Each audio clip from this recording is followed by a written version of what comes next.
The first time Officer Rebecca Hayes entered the Texas State Prison cell block that night, she could feel the tension in the air. Every prisoner stared at her, some with curiosity, some with hostility. But one man in particular didn't even bother to look up. He just sat in the corner of his cell, head bowed, lips pressed tight as if he had taken a vow of silence. His name was Daniel Cole. Convicted of armed robbery, sentenced to 10 years. The record said he was dangerous, unpredictable. But the way he sat there, calm, unmoving, it felt strange. Rebecca was warned by other guards, don't talk to him. He doesn't talk back. He never has. But that night, something about Daniel's silence bothered her. It wasn't the silence of guilt, it was the silence of someone hiding something. Hours later, during her late-night rounds, Rebecca noticed Daniel tapping something on the bars. At first, she thought it was random. But then she realized, he was tapping in a pattern.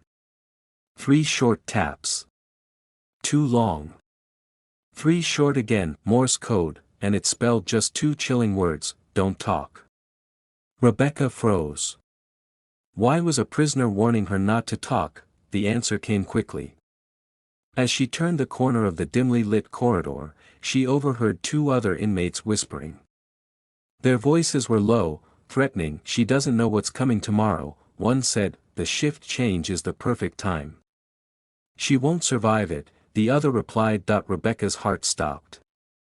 They were talking about her, and Daniel, Silent Daniel, had just saved her life by warning her. White medium star section 2, the prisoner's shocking truth. The next day, Rebecca confronted Daniel during meal duty. She leaned close and whispered, why are you helping me?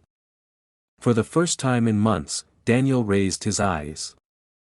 They were sharp, filled with secrets. He finally spoke, his voice low and steady, because I know what they're planning. And you don't deserve it. Rebecca was stunned. Daniel explained that he had overheard a group of inmates plotting something big, an escape attempt that would happen during the next guard rotation. The plan wasn't just to escape, it was to take down any officer who got in their way.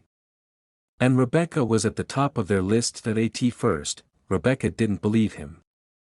Prisoners lied all the time.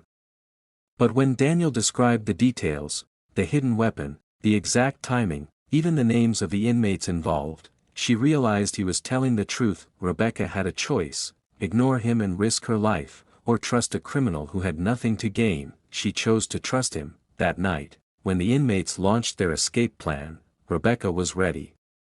She called for backup at the exact second Daniel had warned her to. When the ringleader pulled out a sharpened shank, Rebecca dodged and pinned him to the wall. The entire escape attempt collapsed before it could even begin, but the shocking part came after. When the investigation was over, the warden called Rebecca into his office. On his desk lay a thin file, Daniel's file.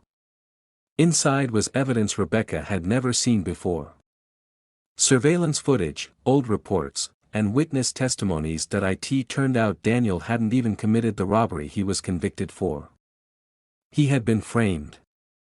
The silence, the distance, the years of not talking, it was his way of surviving in a system that had betrayed him. Rebecca walked back to his cell that evening.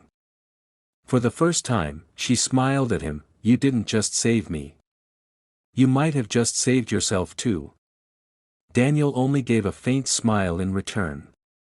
And though he said nothing more, the words he had tapped that night would stay with Rebecca forever. Don't talk.